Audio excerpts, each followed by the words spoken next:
sekarang ini sudah aplikasi kan, hampir semua sistem aplikasi. Dan itu kemudian beresiko, seringkali masyarakat kita kurang sadar konsekuensi dari perkembangan teknologi seperti ini.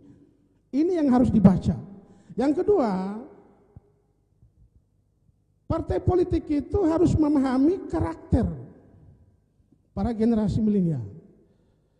Mereka sangat kritis, sangat kreatif, sangat inovatif, punya konektivitas cukup tinggi, punya jejaring sosial cukup tinggi.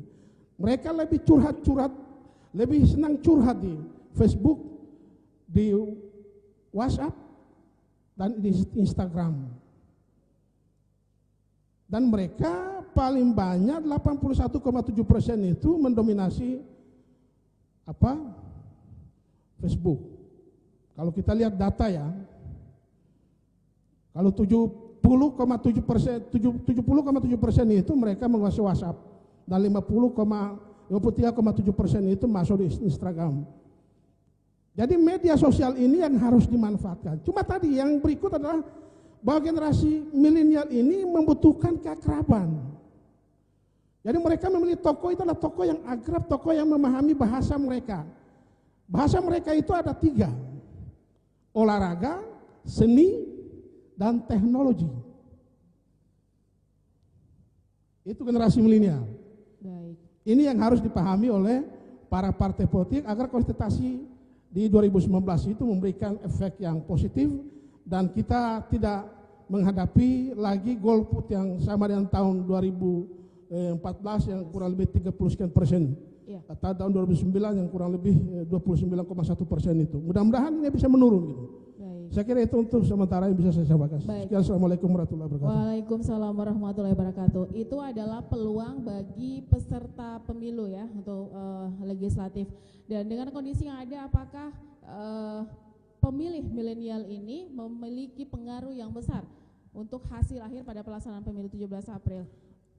Oke, saya kira ini sangat tergantung pada partai. Sangat tergantung. Signifikan atau tidak, hasil akhir mereka masuk ke TPS itu akan tergantung seberapa besar pengaruh partai terhadap keberadaan mereka. Karena itu selera-selera tadi yang harus dipahami oleh para pemilih, para pemimpin, baik di capres maupun caleg.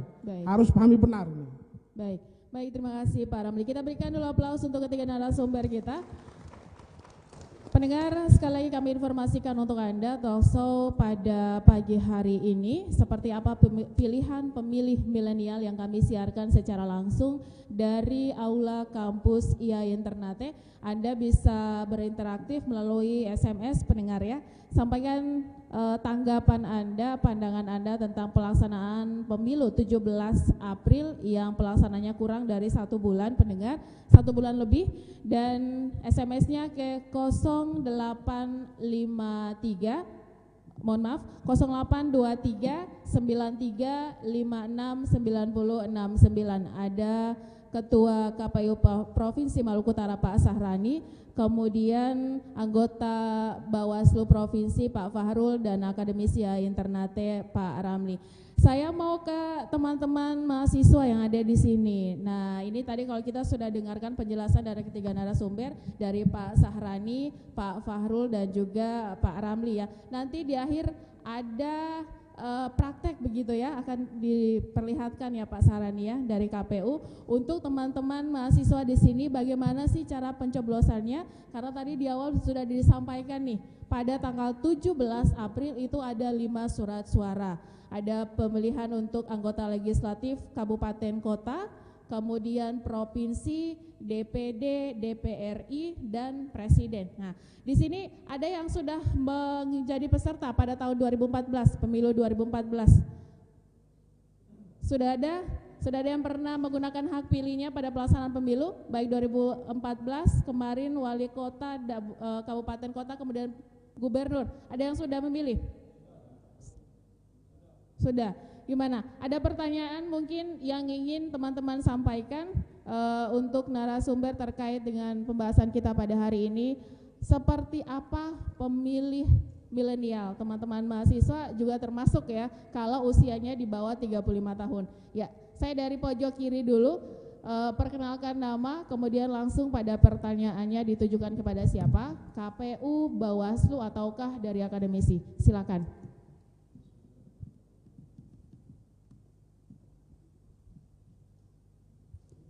Bismillahirrahmanirrahim. Assalamualaikum warahmatullahi wabarakatuh.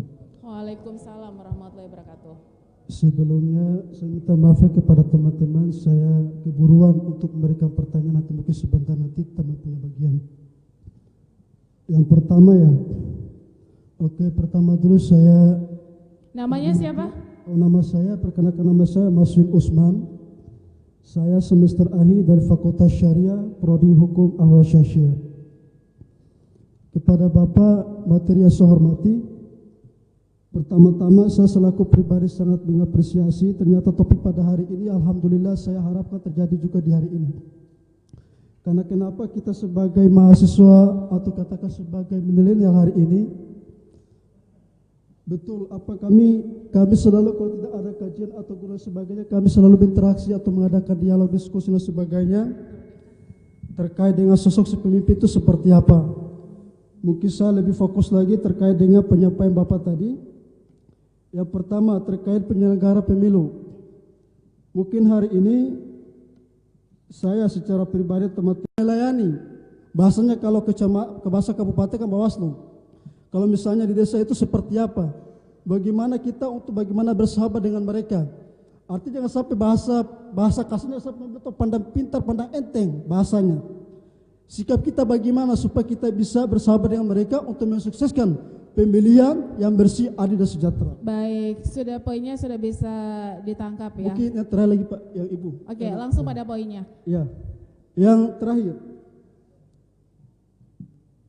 Yang terakhir masalah tentang pemilihan ini. Ya. Mungkin saya lebih fokusnya berbicara tentang ada kaitannya juga dengan pemateri pertama yang kedua. Ya, langsung. Ya, oke, terima kasih. Saya sebenarnya kalau menurut saya lebih berperan itu adalah mahasiswa milenial. Artinya partai ini kan namanya partai, definisi partai politik definisi politik itu kan mencapai strategi untuk mencapai tujuan. Maka saya kira mungkin lebih berperan itu adalah mahasiswa, bukan partai politik. Partai politik mungkin dia bersahabat tapi ada tujuannya, tidak bahasa agamanya bukan syariah dan hukum dan sebagainya. Baik. Oke, terima kasih Ibu, terima kasih atas kesempatan pertanyaannya. Terima kasih. Assalamualaikum warahmatullahi wabarakatuh. Waalaikumsalam warahmatullahi wabarakatuh. Yang berikutnya langsung ya pada poinnya berkaitan dengan, karena ini bukan mahasiswa milenial ya, tapi generasi milenial usia pemilih 17 sampai 35 tahun. Nah, itu ada mahasiswa, ada pelajar baru lulus, jadi bukan hanya statusnya adalah seorang mahasiswa. Nah, silakan langsung pada poin pertanyaannya, perkenalkan nama terlebih dahulu. Ya. Silakan. Bismillahirrahmanirrahim. Assalamualaikum warahmatullahi wabarakatuh. Waalaikumsalam warahmatullahi wabarakatuh. Nama saya Ali Jumran Pina, mahasiswa syariah, prodi hukum pidana Islam.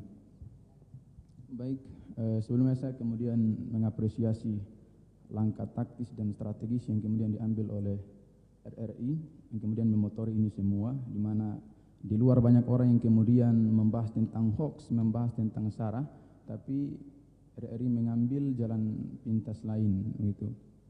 Oke, sekarang untuk para pemantik bahwa seperti yang dikatakan oleh Ketua KPU bahwa ada 3 komponen pemilu. Yang pertama yaitu penyelenggara, yang kedua yaitu peserta, dan yang ketiga yaitu pemilih. Dalam dinamika pemilihan ada yang kemudian kita kenal dengan orang-orang yang kemudian golput, dan ini menjadi catatan kita bersama bahwa bagaimana caranya untuk kemudian meminimalisir ini, begitu, meminimalisir. Nah, dalam pengamatan saya secara pribadi, orang-orang yang kemudian golput, orang-orang yang kemudian apatis tentang pemilu, tentang pemilihan itu, karena ada 2 faktor. Yang pertama yaitu karena penyelenggara, kemudian yang kedua yaitu peserta. Penyelenggara yang kemudian tidak bisa netral, dan kemudian peserta yang tidak bisa kita kenal istilah dengan memberikan janji-janji palsu. Nah, ini yang menjadi faktor sehingga sikap apatis itu muncul. Baik.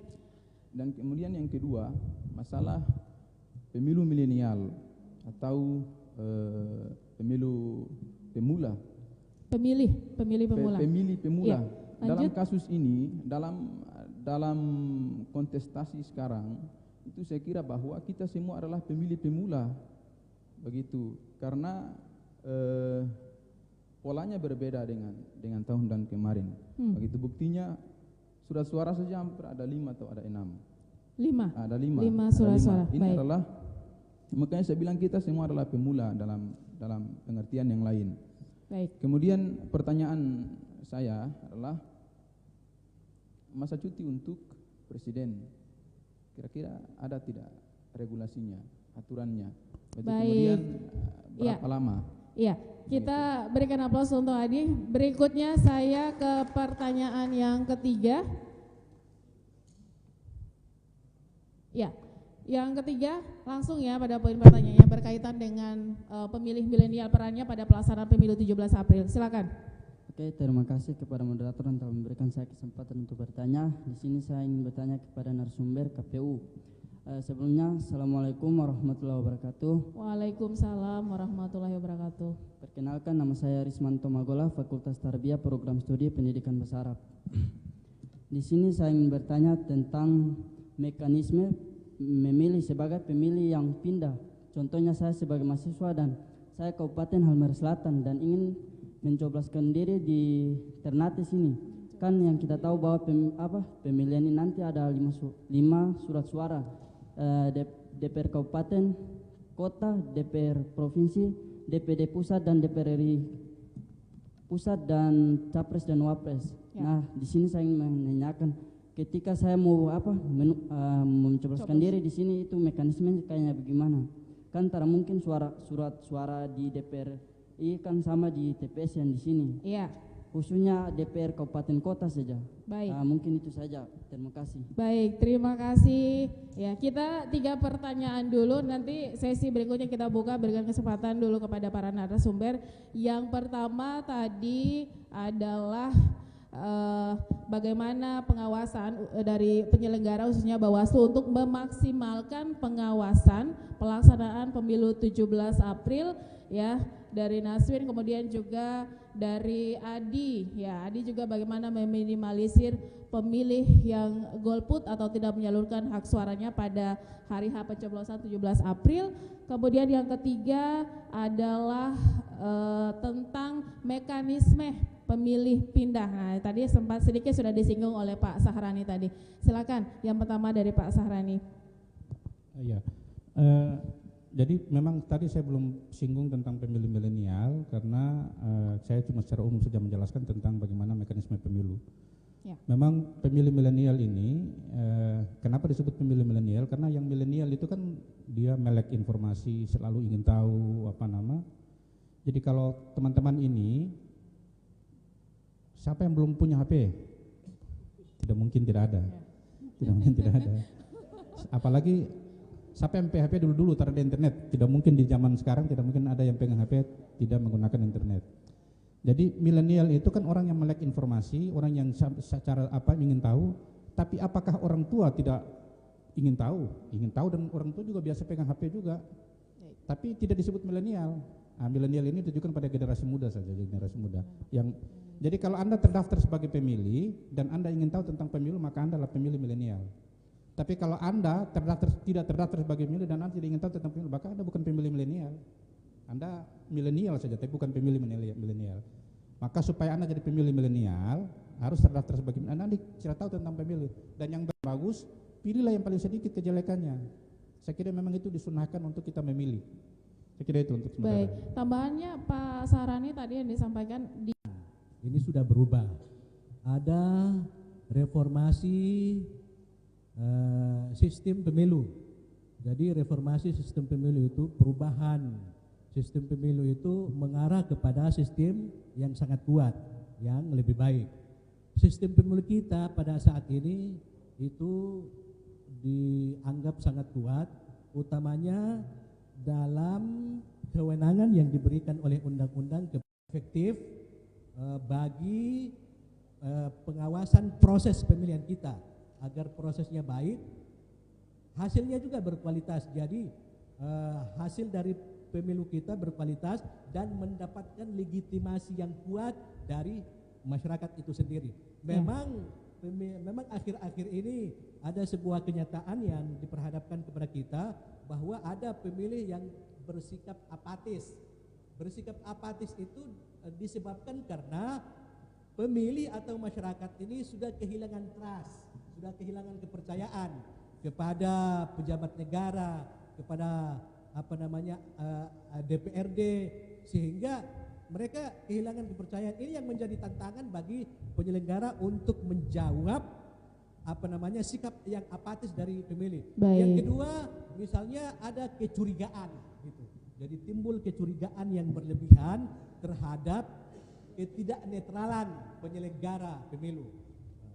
Ini yang menjadi pemilih itu bersikap apatis. Iya. Saya kira ini tantangan bagi penyelenggara untuk menjawab sikap apatis dari pemilih itu sendiri. Sehingga apa? Sehingga angka golput ini yang kita khawatirkan itu tidak meningkat. Baik. Tapi ini sangat-sangat menurun gitu. Baik. Karena semakin sedikit sekali yang namanya pelanggaran, maka itu dipastikan kualitas pemilu kita itu meningkat atau sangat tinggi. Iya. Nilainya. Saya kira itu yang perlu saya sampaikan. Baik, pengawasannya juga ditingkatkan sampai ke tingkat TPS ya. Ada pengawas TPS untuk Bawaslu, kemudian di KPU itu ada relawan demokrasi. Ya, ini juga upaya dari penyelenggara dari KPU untuk mengenalkan kepada seluruh masyarakat khususnya ada di Provinsi Maluku Utara yang memiliki hak pilih pada pelaksanaan pencoblosan tanggal 17 April 2019.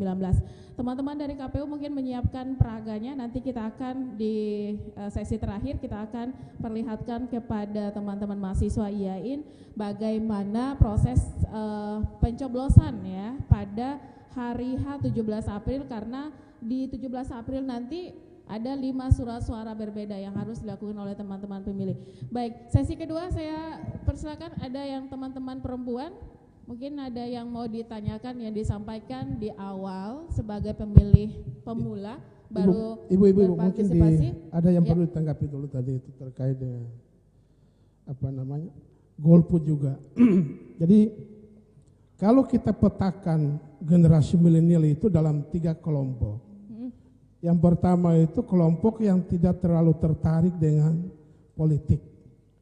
Bahkan mereka tidak terlibat, tidak menarik diri dari proses politik. Kemudian mereka ini juga, kemudian akses informasi kepada mereka juga sangat terbatas tentang tokoh-tokoh. Padahal yang dibutuhkan ke depan sebagai calon pemimpin bangsa paling tidak punya visi, punya misi, punya program. Yang kedua, ada mereka yang tertarik dengan politik, tidak tertarik dengan politik, tapi masih menggunakan hak pilih. Ya. Ini yang memang mereka masih bisa mendongkrak ke peningkatan hak pilih mereka dan mengurangi golput. Dan yang ketiga, yang terakhir adalah mereka yang betul-betul ikut terlibat sebagai aktivis partai, aktivis organisasi, yang terlibat dalam kampanye. Mereka-mereka ini yang memang harus dimanfaatkan oleh partai untuk mendongkrak suara mereka. Cuma itu satu yang harus diingat, manfaatkanlah media sosial untuk mereka mengedukasi politik, program dan seterusnya yang dilakukan oleh partai terhadap potensi generasi yang begitu besar. Saya kira itu. Baik, terima kasih Pak Ramli. Saya kembali ke teman-teman mahasiswa. Yang tadi di sini sudah, kemudian ya, yang pakai baju merah, silakan. Nama dan langsung pada poin pertanyaannya. Ya, baik. Assalamualaikum warahmatullahi wabarakatuh. Nama saya Safrin Gusmal Obah, Fakultas Syariah, Prodi Hukum Pidana Islam. Jadi langsung saja, memilih itu juara. Seperti apa pilihan pemilih milenial? Nah, mungkin berkaca ke pemilihan gubernur pada waktu yang lalu, sempat saya melihat dinamika berdemokrasi dan politik pada saat itu. Nah, di sini mungkin belajar dari pengalaman yang lalu, penglihatan empiris yang lalu terjadinya berbagai konflik yang kemudian terjadi di Provinsi Maluku Utara, lebih khususnya pada waktu pleno di tahun 2017 kalau tidak salah, 2018 mohon maaf. Ya. Nah, di sini mungkin pada saat itu saya melihat konflik internal yang terjadi di Provinsi Maluku Utara itu akibat jenuhnya kinerja antara KPU maupun Bawaslu, mohon maaf. Nah, makanya akibat dari konflik itu karena adanya ketidakmampuan pengawasan Badan Bawaslu maupun Komisi Pemilihan Umum dalam hal ini untuk bagaimana menjaga konsekuensi pemilihan di waktu pleno-pleno terjadi, sehingga jangan sampai dia mengakibatkan konflik lagi begitu. Nah, kira-kira langkah taktis apa yang harus diambil oleh pihak KPU maupun pihak Bawaslu dalam hal ini mencegah terjadinya konflik di pemilihan 17 April 2019 nanti? Karena berkaca di tahun 2018 saya yakin dan percaya ini akibat tidak cerdasnya memilih kaum milenial maupun di atas dari rata-rata umur yang kemudian kita katakan sudah masuk kepada umur tua begitu. Nah, di sini akibat daripada money politik dan lain sebagainya sehingga mengakibatkan konflik. Kira-kira langkah apa yang harus diambil oleh KPU maupun Bawaslu dalam hal ini jangan sampai terjadi lagi konflik internal yang kemudian terjadi di tahun lalu. Baik. Mungkin sekian. Assalamualaikum warahmatullahi wabarakatuh. Terima kasih Safrin tentang proses ya pelaksanaan pemilu di tahun 2019 ini tidak akan terulang pada hasil ya yang dikhawatirkan oleh masyarakat tentang krisis kepercayaan kepada penyelenggara sendiri. Satu lagi dari yang perempuan, ada pertanyaan? Ada mau ditanyakan ke KPU, Bawaslu ataupun pandangan akademisi? Belum ada? Oke, saya ke sebelah sini. Silahkan perkenalkan nama dan langsung pada poin pertanyaannya. Oke, bismillahirrahmanirrahim. Assalamualaikum warahmatullahi taala wabarakatuh. Waalaikumsalam warahmatullahi wabarakatuh. Yang saya hormati ketiga narasumber yang kemudian berkesempatan hadir pada pagi yang baik ini, dan juga kepada teman-teman seluruh mahasiswa aktivis ya Internate, dan juga meluangkan waktu untuk bagaimana mencoba untuk membahas mengenai pemilihan atau tema yang kemudian telah disampaikan. Nah, perkenalkan, nama saya Rizvan Hasan dari jurusan Ekonomi Islam S1 Perbankan Syariah. Nah, menarik memang apa yang kemudian disampaikan oleh pemateri kedua dan narasumber kedua dan juga narasumber ketiga tadi mengenai tingkat kepercayaan kaum milenial terhadap pemilihan kali ini. Nah, saya cenderung masuk ke ranahnya kaum mahasiswa, para aktivis atau akademisi. Nah, jadi dari berbagai macam representasi dari teman-teman mahasiswa, memang benar tingkat kepercayaan terhadap pemilihan kali ini agak sedikit menurun dibandingkan dengan tingkat kepercayaan pemilihan kemarin-kemarin. Ada berbagai macam spekulasi-spekulasi yang kemudian mereka sampaikan, sebab dilihat dari pemilihan-pemilihan sebelumnya. Nah, pemilihan yang artinya pemimpin yang kemudian telah kita pilih seharusnya mampu membawa atau menjadikan rakyat sebagai basis untuk lebih mengedepankan kepentingan masyarakat. Nah, sejauh ini dari kalangan mahasiswa maupun saya sendiri, pemilihan dari kemarin sampai sekarang, pemimpin-pemimpin yang kemudian telah hadir di Indonesia tidak mampu untuk menjawab itu. Tidak mampu untuk menjawab apa yang kemudian telah dititipkan oleh masyarakat. Nah, sehingga anggapan kami, oh ternyata pemilihan kali ini adalah pemilihan di mana kepentingan korporat asing yang kemudian masuk ke Indonesia bekerja sama dengan para partai. Nah, sehingga melakukan ini dan orang-orang yang kemudian terpilih sebagai pemenang yang nantinya tidak lagi melihat rakyat tetapi lebih banyak, artinya lebih banyak bersama dengan korporat-korporat yang kemudian telah menitip atau partainya sendiri. Ya, langsung pada jadi pertanyaan saya, ini menjadi tanggung jawab yang harus mampu dilihat oleh Bawaslu dan juga KPU, sehingga tingkat kepercayaan dari kaum milenial, terutama untuk kaum mahasiswa, itu mampu diangkat kembali. Sebab tingkat kepercayaan mahasiswa memang agak sedikit menurun.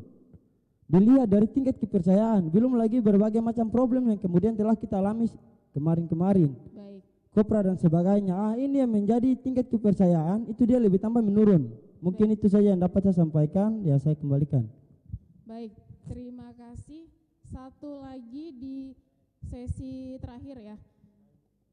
Ya, terakhir langsung pada poinnya, pertanyaannya langsung ya. Kalau ada pertanyaan langsung, kalau ada pandangan juga kurang dari 1 menit. Silakan. Namanya? Baik, terima kasih. Bismillahirrahmanirrahim. Assalamualaikum warahmatullahi wabarakatuh. Waalaikumsalam warahmatullahi wabarakatuh. Pertama, ini sebagai informasi kepada KPU dan juga Bawaslu. Ya. Baik, nama saya Hasrul Basir dari Fakultas Usuluddin Adab dan Dakwah. Selanjutnya, pertama, tema seperti apa pemilih, seperti apa pilihan pemilih milenial. Ya. Saya mau sampaikan bahwa pemilih milenial ini adalah merupakan lumbung lahan garapan bagi para politisi. Nah, inilah yang kemudian dijadikan sebagai titik fokus oleh KPU dalam rangka memberikan pandangan-pandangan yang cerdas, pandangan-pandangan yang konstruktif terhadap para pemilih milenial. Saya sambut baik persoalan itu. Selanjutnya, saya bicara pada persoalan yang memang fakta dan mudah-mudahan ini dijadikan sebagai bahan evaluasi untuk KPU dan juga Bawaslu. Ya. Jadi begini, di 2 bulan yang lalu, setelah saya kemudian jalan-jalan ke Haltim, bergabung dengan teman-teman di Ampera, nah saya coba untuk melihat secara langsung kira-kira bagaimana putaran dan juga psikologi masyarakat dalam hal untuk menjemput momen pesta demokrasi. Nah, ternyata saya konsultasi dengan PPK di tingkatan kecamatan. Nah, ternyata yang disampaikan tingkat kecurangan ini sesuai dengan pengamatan yang kemudian ada pada pihak PPK. Ya. Tingkatan kecurangan yang paling tinggi itu terjadi pada TPS atau terjadi di wilayah di mana titik pemilihnya itu di atas rata-rata 3.000-an.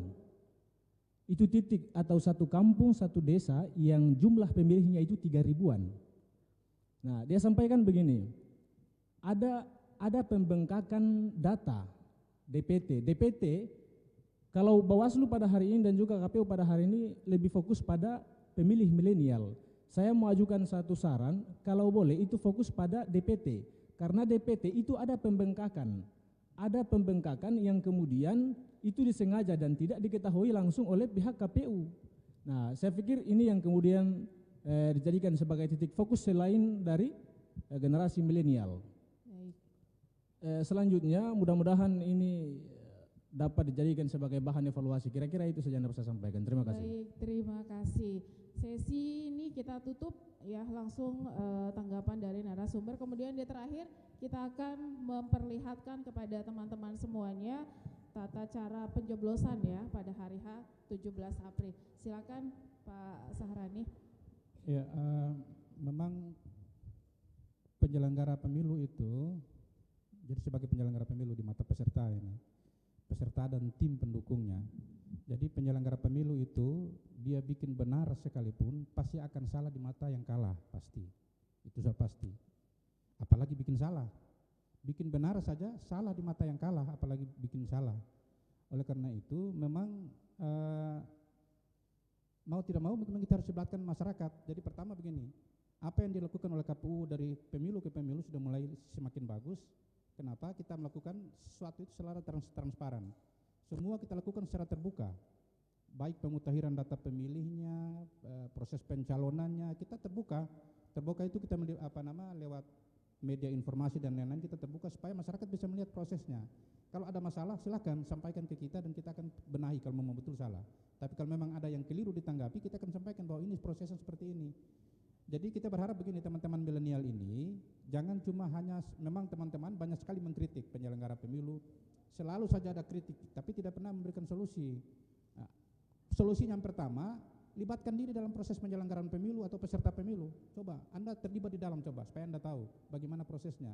Kalau Anda hanya di luar, akan sulit menilai. Silakan Anda masuk penyelenggara, sekarang ada seleksi KPU, ada seleksi PPK, ada PPS, ada KPPS. Silakan Anda melibatkan diri dalam proses, ya baik sebagai peserta atau sebagai penyelenggara, silakan. Dan kemudian Anda lihat problematikanya. Nah, kita punya idealisme yang sama, saya kira mahasiswa dan kita ini kan, kita juga mantan mahasiswa juga, punya idealisme yang sama dan punya cita-cita yang sama dalam rangka menegakkan demokrasi di negeri ini. Tapi setelah masuk ke dalam, realitanya berbeda. Tapi saya kira memang kita harus punya pemahaman yang sama tentang proses demokrasi yang kita punya sekarang ini. Karena sistem kita ini, yang kita anut ini kan lewat proses pemilihan, proses pergantian yang lewat proses pemilihan. Maka mau tidak mau proses ini yang harus kita ikuti. Mau jadi pemilih, mau jadi peserta pemilu, mau jadi penyelenggara, saya kira ketiga-tiga itu ada pada Anda. Jadi pemilih, kalau jadi peserta pemilu pun Anda juga sebagai pemilih. Jadi penyelenggara pemilu pun Anda juga sebagai pemilih. Pemilih ini melekat. Mau dia penyelenggara, mau dia peserta, semuanya jadi pemilih. Itu yang pertama. Kemudian yang kedua, memang salah satu langkah yang kita lakukan itu adalah transparansi dalam setiap kegiatan, dalam setiap proses tahapan itu kita lakukan secara transparan. Saya juga kaget ketika ada DPT yang katanya dibengkakkan. Daftar pemilih tetap itu, daftar pemilih itu prosesnya cukup panjang. Pertama kita akan terima data dari pemerintah. Daftar penduduk potensial pemilih pemilu namanya DP4, singkatannya cukup panjang. DP4 itu kita terima dari pemerintah. Tidak setiap serta-merta kita percaya data itu. Kita kemudian turun ke lapangan, kita verifikasi. Apakah DP4 ini betul sesuai dengan yang disampaikan ke kita atau tidak?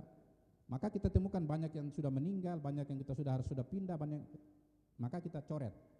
Kemudian ada juga yang tidak ada dalam data penduduk, kita daftar juga, terutama suku-suku terasing. Kita data semua, kemudian yang punya KTP elektronik kita langsung masukkan dalam DPT, yang belum punya KTP elektronik kita kirim ke catatan sipil. Silakan apa yang mau dilakukan, ini kita temukan data di lapangan seperti ini. Maka segera dilakukan perekaman di KTP yang bagi yang belum punya identitas kependudukan. Kita serahkan ke catatan sipil untuk melakukan. Begitu merekam, masuk lagi ke DPT. Kemudian daftar pemilih, sebelum masuk ke DPT, daftar pemilih namanya daftar pemilih ke data kita. Tapi apa yang kita lihat, setelah kita tempel kemana-mana pengumuman, tidak ada satupun yang datang lihat di kantor desa. Hampir tidak pernah kita lihat orang datang melihat, kecuali orang kantor desa yang setiap hari datang ke kantor desa, ke kantor kelurahan. Jarang sekali orang apatis di situ, dalam proses orang apatis. Nanti hasil baru orang mulai gugat kiri kanan. Tapi dalam proses orang semua apatis, baik peserta pemilu pun apatis. Partai politik ketika kita undang dalam rangka ini jarang sekali hadir. Jarang sekali mengkritisi, dia cuek saja, dia santai saja. Dia sibuk kampanye di mana-mana dalam rangka suaranya dia. Pada proses dia apatis, tapi ketika hasil baru dia mulai ributkan yang dulu-dulu. Padahal kita sudah undang. Begitu juga masyarakat, kita berharap dia juga harus kritisi dari awal dari proses ini. Karena KPU selalu transparan, terbuka. Silakan coba cek di website KPU itu seluruh data ada di sana. Baik data pemilih, peserta pemilu maupun caleg-calegnya ada di sana. Silakan cek satu-satu. Apakah ini yang sesuai dengan rekam jejak yang Anda mau atau tidak, silakan. Maka kita terbuka. Nah, kita sangat terbuka ini dalam rangka membangkitkan trust publik kepada kita. Tapi keterbukaan kita kemudian dimanfaatkan oleh para pihak. Nah, peserta pemilu kan banyak cara ini. Banyak jalan untuk memanipulasi semua informasi yang kita, ada hoax 7 kontainer sudah dicoblos macam-macam lah. Ada hoax macam-macam. Kemudian masyarakat yang notabene sudah punya tingkat pendidikan cukup tinggi juga percaya barang-barang itu. Barang-barang informasi yang sekarang dengan sistem sekarang ini, curang itu kecil sekali kemungkinan, curang itu akan ketahuan. Kalaupun ada curang pasti ketahuan. Karena dengan sistem yang kita pakai ini, sistem informasi terbuka ini, semua orang bisa mengakses. Ketika hari H, memang di TPS itu paling bersih itu TPS. Karena orang belum tahu siapa kalah siapa menang. Di TPS itu pada saat hitung suara itu masih bersih. Orang merekap saja, menghitung saja, kemudian kita ambil C1-nya. Nah, setelah saksi-saksi peserta pemilu ini sudah mulai kumpul, dia mulai tahu dia kalah, dia mulai cari cara, cari jalan. Nah, itu baru mulai bergeser, suara-suara itu mulai bergeser. Nah, itu yang sekarang kita mulai perketat. Formulir di tingkat TPS itu kita akan kumpulkan, kita akan scan dan orang seluruh dunia boleh melihat. kita akan scan, kan kita upload kemana-mana, orang bisa mengawasi proses itu. Walaupun hasil scan itu bukan jadi bahan kita untuk menetapkan, tapi itu jadi bahan kontrol kita. Sehingga ketika naik ke tingkatan berikutnya kita punya alat kontrol. Ada yang perubahan kita akan buka, kita coba cek perubahan ada di mana. Nah, itu kita harap juga masyarakat juga mengawasi proses itu. Yang katanya melek informasi, jangan cuma informasi tentang selebriti, tapi informasi tentang pemilu juga. Kami minta kepada teman-teman milenial ini yang sangat menentukan ini juga buka informasi tentang pemilu, supaya Anda juga punya sense of belonging, memiliki demokrasi kita ini. Kalau kita tidak punya sense akan susah. Baik. Harapan kita masyarakat juga ikut terlibat, terutama pemilih milenial. Terima kasih. Baik, terima kasih Pak Sarani. Pak Farul ada tambahannya sebelum kita memperkenalkan ke teman-teman ini tentang hasilnya. Silakan. Ya baik, terkait dengan fungsi pengawasan yang dilakukan oleh Bawaslu, memang fungsi pengawasan pada pemilu serentak tahun 2019 kali ini itu semakin kuat karena di tingkat TPS itu ada pengawas TPS. Kalau dulu pada pemilu tahun 2014 itu tidak ada pengawas TPS. Sekarang sudah ada pengawas TPS. Dan perlu saya sampaikan bahwa yang terlibat dalam pemungutan dan perhitungan suara di tingkat TPS itu keterlibatan orang banyak, gitu. Kalau dalam kajian hadis saya menyampaikan kepada Anda ini, kalau tingkatan hadis mutawatir itu kan hadis yang diriwayatkan oleh orang banyak dan tidak mungkin mereka melakukan kebohongan. Begitu juga di TPS itu karena keterlibatan banyak orang, dihitung itu sekitar 40 orang yang terlibat dalam TPS. Ada KPPS, ada saksi-saksi partai, lalu ada masyarakat, semuanya terlibat secara mutawatir, kira-kira begitu. Oleh karena itu tidak mungkin adanya kecurangan atau kebohongan pada pelaksanaan pemungutan suara itu sendiri. Karena apalagi sistem kita semakin kuat, pengawas TPS kami juga akan mengawas secara ketat. Makanya sekarang ini kami akan melakukan BIMTEK, bimbingan teknik penguatan SDM kepada pengawas TPS agar mereka itu benar-benar memiliki SDM yang kuat dalam melakukan pengawasan. Baik. Ya. Yang kedua, soal adanya konflik antara Bawaslu dengan KPU, konflik penyelenggara, saya kira kami bekerja itu sesuai dengan undang-undang, sesuai dengan perintah undang-undang.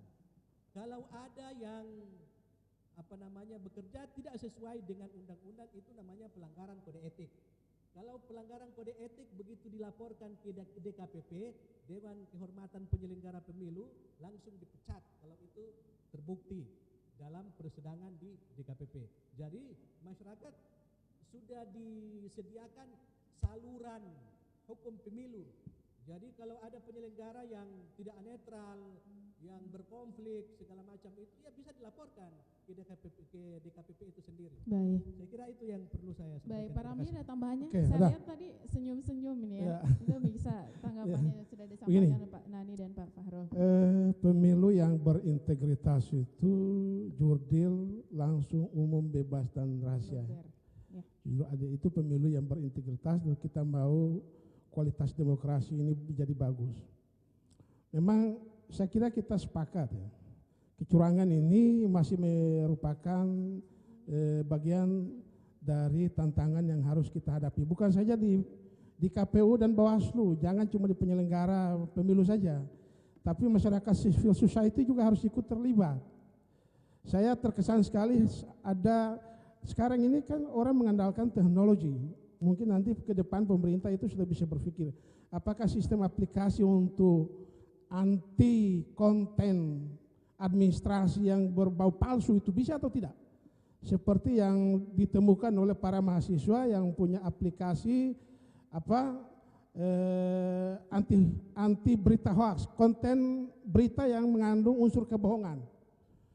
Kalau pemerintah ke depan bisa melahirkan sistem pengawasan berbasis IT seperti itu, saya kira pemilu kita itu, apalagi terkait dengan administrasi gitu. Iya. Dan tadi sebenarnya yang paling banyak terjadi itu di tingkat TPS. Yang mudah-mudahan kalau sistem ini bisa dicoba, lalu kemudian itu sukses, saya kira akan terdeteksi sendiri kebohongan-kebohongan seperti itu kalau hanya pada tataran administrasi. Saya kira kita tetap optimis ya, kita tetap optimis, berbagai cara harus kita lakukan dalam rangka untuk meminimalisir jangan sampai golput ini terus mengalami peningkatan yang kita khawatirkan akan jauh lebih besar dari pemilu tahun 2014 kemarin di atas 30% itu. Mudah-mudahan tidak. Ya. Meskipun ini salah satu hak orang berdemokrasi, kita hargai itu. Tapi kalau terlalu tinggi, golput ini akan menjadi delegitimasi terhadap demokrasi kita. Ini yang kita tidak inginkan. Saya kira kita punya hak yang sama dan punya kewajiban untuk memelihara demokrasi ini supaya tercipta pemilu yang berkualitas. Saya kira sekian. Assalamualaikum warahmatullahi wabarakatuh. Waalaikumsalam. Tanggung jawabnya bukan hanya pada penyelenggara KPU dan Bawaslu, tetapi kepada masyarakat pemilih juga memiliki peran yang sama untuk menyukseskan pelaksanaan pemilu 17 April. Seperti yang tadi saya sampaikan di sesi terakhir, ya, dari KPU akan memperlihatkan, silakan, bagaimana proses pencoblosan pada 17 April dengan menggunakan 5 surat suara, ya. Baik, nanti akan disampaikan oleh anggota KPU Provinsi Maluku Utara yang hadir bersama Pak Sahrani, ada Pak Puja Sutamat. Pak Puja nanti akan memberikan informasi ini tentang mekanisme pencoblosan pada 17 April di mana ada 5 surat suara. Ada untuk memilih anggota DPRD Kabupaten Kota, kemudian DPRD Provinsi, DPR RI, DPD, dan juga Presiden dan Wakil Presiden. Silakan Pak Puja. Baik, terima kasih. Assalamualaikum warahmatullahi wabarakatuh. Coba kita kasih semangat dulu. Kalau saya bilang KPU, yes, pemilu sukses ya. KPU, pemilu, IAIN, jaya, masa mesti jaya. Ulang, KPU, KPU, pemilu, IAIN, mesti begitu. Oke, satu-satu ya. Oke, jadi rekan-rekan dan teman-teman semua terkait dengan surat suara, memang ini masih spesimen ya, maksudnya nanti bolak-balik ada isinya. Tapi sementara contoh ini untuk satu sisi saja. Jadi yang pertama, pemilu presiden dan wakil presiden. Ada 2 ya, ada 2 pasangan calon. Jadi ini ada kolomnya. Ada warna warna apa tadi? Belum ya, belum jelaskan. Untuk pasangan calon presiden dan wakil presiden, warnanya surat suara warna abu-abu. Nah, nanti ada garis abu-abu ya, nanti di ini. Cuma ini contohnya belum sempurna. Kemudian DPR RI warna kungu, kuning. Kuning. Nah, Dewan Perwakilan Daerah Republik Indonesia, DPD RI warna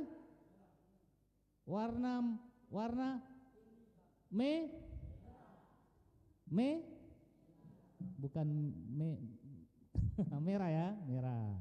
Kemudian Dewan Perwakilan Rakyat Daerah Provinsi Maluku Utara warna siapa bilang warna hijau? Siapa bilang? Warna biru. Kemudian DPRD Kabupaten Kota warna apa? Warna hijau. Jadi sudah pengetahuan sudah mulai tambah ya. Oke ya. Calon presiden dan wakil presiden warna DPD RI. Nah, itu masih kacau ini. Warna DPR RI kuning, DPRD Kabupaten Kota. Ah, itu hijau. Kabupaten, provinsi biru. Pokoknya ingat itu ya. Oke, baik. Jadi cara mencoblos seperti biasa. Yang sudah pernah mencoblos ya sudah ya, gampang ya. Yang sah itu di dalam kolom. Kotak itu mana? Kotak. Kotak suara itu kotak. Kolom. Ini namanya kolom. Berkolom-kolom. Jadi dalam kolom. Bisa nomor, bisa foto, bisa nama, bisa partai pengusul. Nah, oke, beres ya? Yang ini beres ya? Pakai alat coblos yang disediakan. Kalau pakai bawa paku, bawa linggis dari rumah, boleh? Cara boleh, tidak sah. Jadi harus menggunakan alat coblos yang disediakan. Ya, aman ya. Berikutnya, calon Dewan Perwakilan Daerah Republik Indonesia dari Maluku Utara, Dapil Maluku Utara ada berapa? Angkat tangan. Ada berapa? Ada berapa? Berapa? Berapa? 44. Jawaban Anda benar atau salah? Benar ya, 44 ya. Coba hitung. Coba hitung. 44 tuh, apa tuh? Mulai dari nomor urut 21 sampai ampa-ampa, berarti jumlahnya? Nah, salah. Jumlahnya berapa? Dari 21 sampai 44. 24. Nomor urutnya berurutan setelah partai politik. Jadi cara mencoblosnya di nomor, foto atau nama calon. Oke, beres ya? Di dalam kolom, jangan kotak terus, kolom. Ini kotak gue ya. Oke, baik. Yang partai politik, contoh. Partai politik di partai politik nasional ada berapa? Ini. Nomor urut partai politik dari 1 sampai 20. Partai nasional ada? Partai lokal ada? Ampa. Baru yang nasional ada? 16. 16 tambah ampa berarti 20. Oke, sekarang cara mencoblosnya. Ini contoh Dapil Maluku Utara 1. Dapil Maluku Utara 1 itu mana? Ternate Halbar ya. Ada berapa dapil? 5 ya. Ya, nanti dicari di browsing di Google. Jadi caranya sama. Jadi yang presiden dan wakil presiden, DPD dan dengan DPD itu ada fotonya. Tapi kalau untuk caleg-caleg yang partai politik tidak ada foto. Yang ada adalah nomor urut, nama calon, kemudian lambang partai politik, nomor urut partai politik. Terserah mau pilih yang mana, ada di dalam surat suara. Oke? Beres ya? Oke, terima kasih. Saya ulang lagi. KPU? Pemilu? IAIN? Terima kasih. Assalamualaikum warahmatullahi wabarakatuh. Tepuk tangan buat kita semua. Baik, terima kasih Pak Puji. Ada tambahan ya dari Pak Ketua Pak Sarani, silakan. Jadi saya jelaskan sedikit tambahan.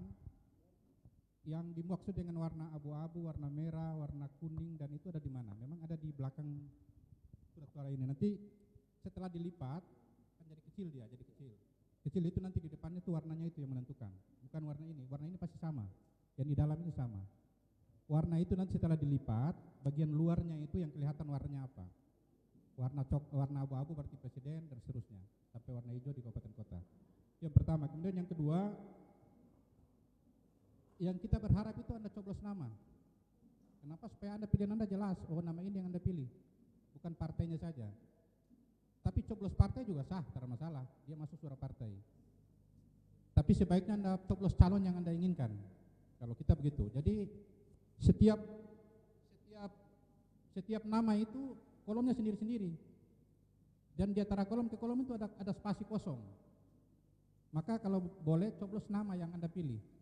Untuk DPR ya, baik DPR RI, DPRD provinsi maupun DPR kabupaten kota. Jadi sebaiknya Anda coblos sekali saja di calon nama sudah sah gitu. Tapi Anda coblos partai dan coblos nama juga sah, tidak masalah.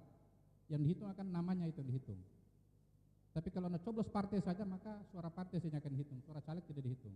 Tapi kalau pilihan Anda jatuh pada satu orang, pilihlah orang itu. Pilihlah orang itu. Itu akan lebih valid. Tidak perlu pilih partai, tidak masalah. Yang penting dalam kolom partai yang sama, kolom partai cukup besar, pilih salah satu nama dalam kolom ini, maka suaranya akan masuk, dianggap sah. Itu yang pertama. Kemudian yang kedua, Anda boleh pilih nama, nomor urut partai, pilih apa saja boleh. Yang penting dalam kolom yang sama. Jadi memilih nama juga sendiri boleh, partai sendiri juga boleh, dua-dua juga boleh.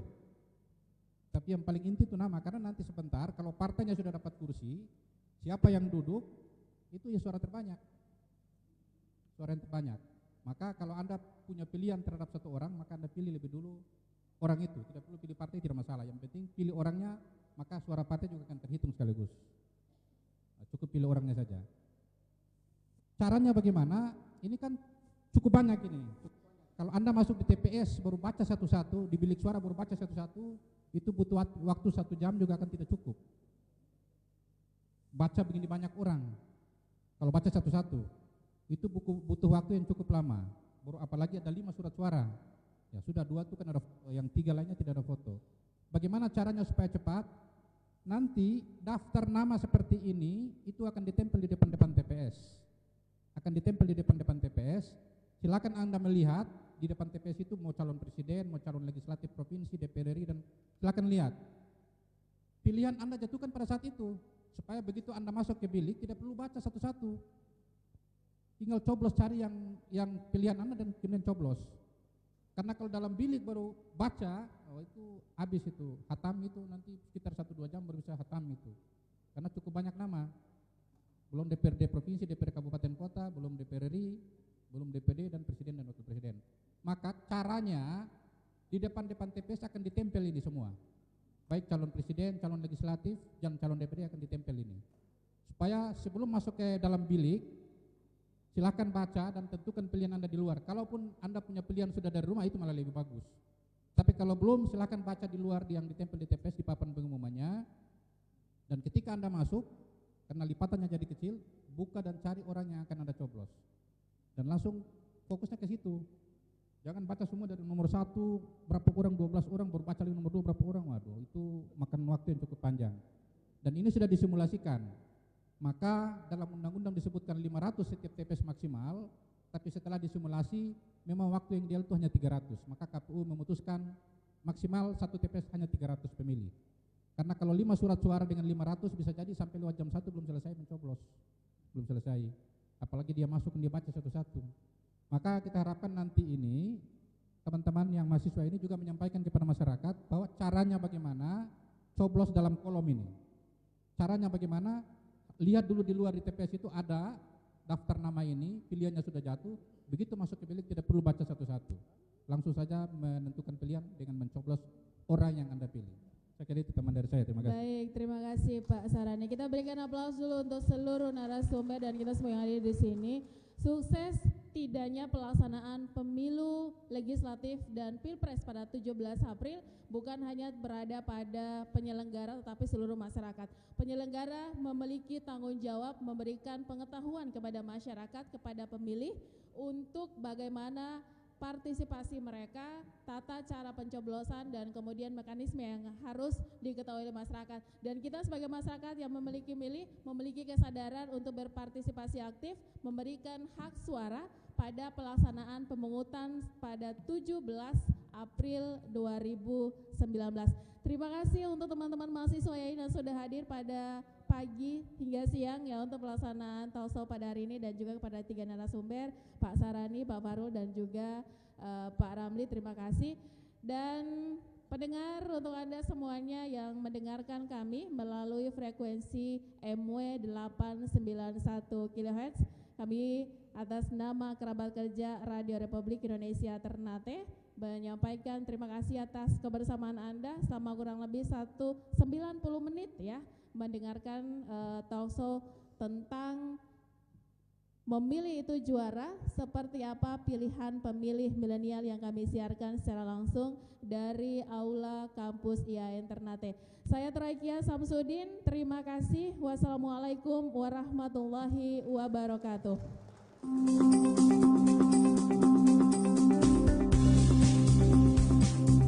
RRI Net informasi, budaya, dan global. RRI Net, Radio Visual.